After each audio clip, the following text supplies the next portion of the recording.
20वीं शताब्दी।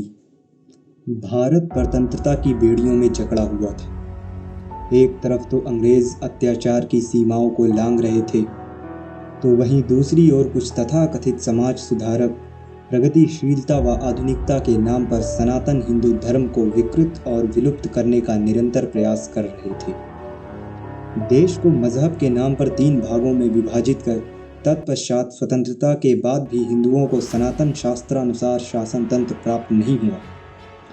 स्वतंत्र भारत के राजनेताओं ने भी हिंदुओं के अस्तित्व और आदर्श को विलुप्त करने हेतु अनेकानेक कूटनीतियों का अवलंबन लिया। गो हत्या तो भारत में आम घटना बन चुकी थी। मार्क्सवादियों ने भी हिंदुओं पर प्रहार करने में कोई कसर नहीं छोड़ी थी। चारों ओर कोई ना कोई षड्यंत्र रचे जा रहे थे। लक्ष्य मात्र एक, हिंदुओं को, सनातनियों को दिशाहीन कर इनके अस्तित्व और आदर्श को मिटाना। इस घोर षड्यंत्रकारी काल में उदय हुआ एक ऐसे धर्म ध्वजावाहक महापुरुष का, जिन्होंने अकेले ही अपने शास्त्र ज्ञान व बुद्धिमत्ता के दम पर सभी षड्यंत्रों पर पानी फेर दिया। हम बात कर रहे हैं पूज्यपाद प्रातः स्मरणीय धर्म सम्राट श्री स्वामी हरिहरानंद सरस्वती श्री करपात्री जी महाराज की।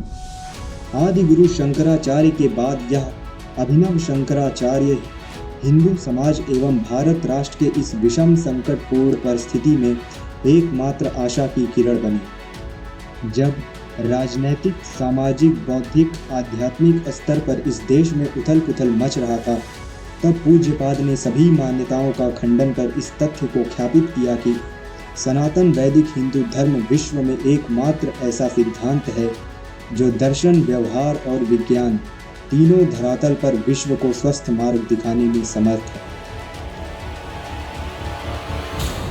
अंग्रेजों की कूटनीति व कुछ तथाकथित समाज सुधारकों के प्रभाव में आकर हिंदुओं में यज्ञादि कर्मकांड के प्रति उपेक्षा की भावना बढ़ने लगी। वह हिंदू अपनी परंपराओं को भुलाकर पाश्चात्य संस्कृति को अपनाने लगे। तब इस घोर कलिकाल में स्वामी जी ने दिल्ली, कानपुर, काशी, लखनऊ जैसे अनेकों स्थान पर विशाल यज्ञ का आयोजन किया, जिसमें समूचे भारत के लोग सम्मिलित होकर अपना योगदान देते थे। करपात्री जी महाराज वेद विरुद्ध मतावलंबी आचार्यों की चुनौती को कभी सहन नहीं करते थे। एक बार माधवाचार्य श्री विद्यामान्य तीर्थ जी ने जब अद्वैत मत को आसुरी मत घोषित कर दिया था, तब महाराज जी ने अकेले ही उनसे शास्त्रार्थ कर उनको पराजित किया। आर्य समाज ने भी जब काशी में मूर्ति पूजा, अवतारवाद, जन्मना वर्ण व्यवस्था, हरण श्राद्धादि का खंडन करने की घोषणा कर शास्त्रार्थ की चुनौती दी, तब महाराज जी ने काशी विद्वत परिषद को आज्ञा दी कि सनातन धर्म में हस्तक्षेप करने का किसी को अधिकार नहीं है, अतः उचित व्यवस्था की जाए। यह बात आग की तरह फैल गई और दिग दिगंतर से जन सैलाब उमड़ने लगा। आर्य समाजियों ने अनेक कुतर्क दिए, पर सूर्य के तेज के समक्ष अंधकार की सत्ता अधिक समय तक टिक नहीं सकती है। अतः करपात्री जी यहाँ भी विजयी हुए। इसी तरह पूज्य श्री ने अनेकों शास्त्रार्थ कर सनातन वैदिक सिद्धांत को पुनः प्रतिष्ठित किया। सन 1966 भारत में गोवंश की हत्या निर्भीक रूप से की जा रही थी। सनातन धर्मावलंबियों ने सरकार से आग्रह किया कि गो हत्या पर पूर्ण प्रतिबंध हो और गोवंश की रक्षा की जाए, परंतु सत्तालोलुप और अदूरदर्शी शासन तंत्र ने किसी की ना सुनी।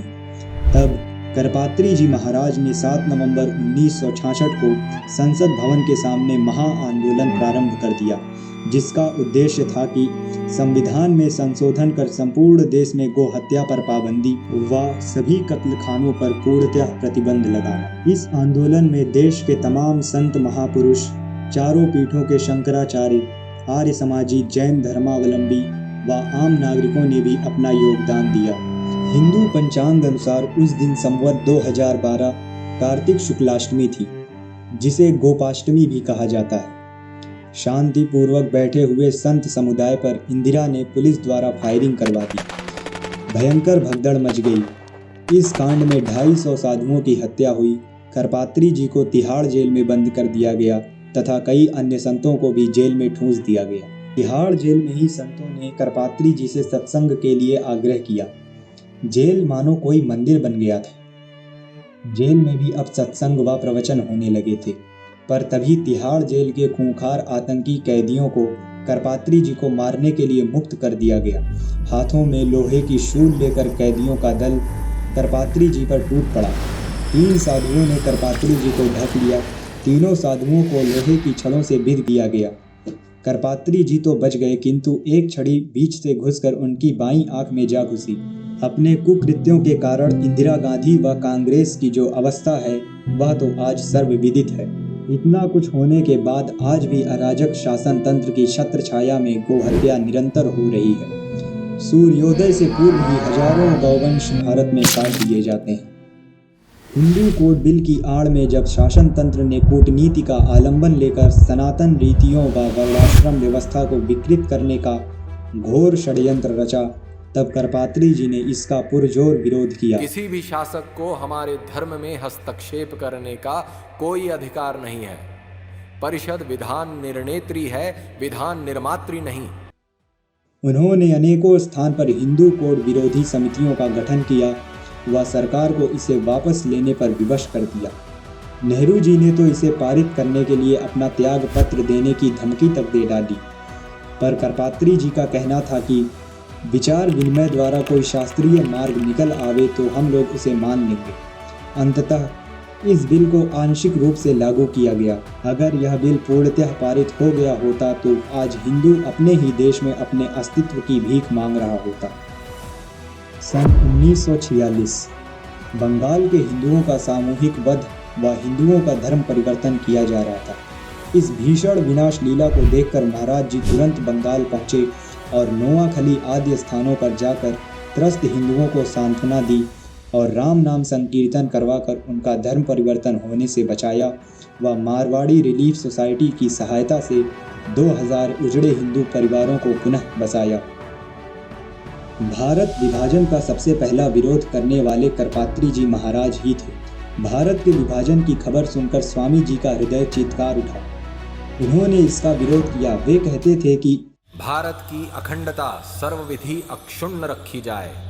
इस देश को खंड खंड या हिस्सा बांटने का अधिकार किसी को नहीं है। राजा गांधी का यह समझौता ही एक विद्रोह है जिसका सामना हमारे अस्तित्व का प्रश्न है। षड्यंत्रकारियों को पता था कि महाराज श्री के बाहर रहते भारत का विभाजन करना असंभव था, इसलिए उन्हें 3 महीने पूर्व ही विभाजनकारी तंत्र द्वारा लाहौर जेल में बंदी बनाकर रखा गया था। जिस दिन मातृभूमि के टुकड़े हुए उस दिन महाराज श्री लाहौर जेल की उसी कोठरी में बंद थे जिसमें सरदार भगत सिंह ने अपने अंतिम दिन व्यतीत किए थे। कालक्रम से विलुप्त और विकृत सनातन वेद विज्ञान को पूज्य श्री ने अपने तपोबल से प्रकट किया व वेदार्थ पारिजात, वेद स्वरूप विमर्श, वेदों का स्वरूप और प्रामाण्य, यजुर्वेद भाष्य, विचार पीयूष, रामायण मीमांसा, काल मीमांसा, मार्क्सवाद और रामराज्य जैसे अनेक ग्रंथों की रचना की, जिसमें कई ग्रंथ तो अभी भी अप्रकाशित ही हैं। करपात्री जी ने सनातन संस्कृति की रक्षा के लिए अनेकों गुरुकुलों व विद्यालयों का निर्माण करवाया, प्राचीन उपासना पद्धतियों को पुनः आरंभ करवाया। आज भारत में थोड़ी बहुत भी जो पूजा पद्धति शेष है वह करपात्री जी व उनके जैसे कई महापुरुषों के तप का वरदान है। करपात्री जी युग पुरुष थे। यह कहना बिल्कुल भी अनुचित न होगा कि उन्होंने कलयुग की गति को शिथिल कर दिया था। उनके द्वारा हिंदू धर्म पर किए गए उपकारों से हिंदू समाज कभी उऋण नहीं हो सकता है। करपात्री जी के जीवन चरित्र पर तो धारा प्रवाह चलचित्र बनाए जा सकते हैं।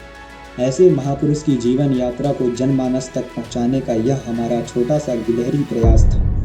अंत में सभी से यह निवेदन करते हैं कि करपात्री जी महाराज के लिखे ग्रंथों का अध्ययन करें व पाश्चात्य संस्कृति को छोड़ पुनः अपने सनातन संस्कृति, धर्मशास्त्र व पारंपरिक आचार्यों की शरण में जाएं, क्योंकि इस घोर कलिकाल में केवल परंपरा प्राप्त गुरु ही हमारी रक्षा करने में समर्थ हैं। धर्म की अधर्म का प्राणियों में विश्व का गो हत्या गो माता की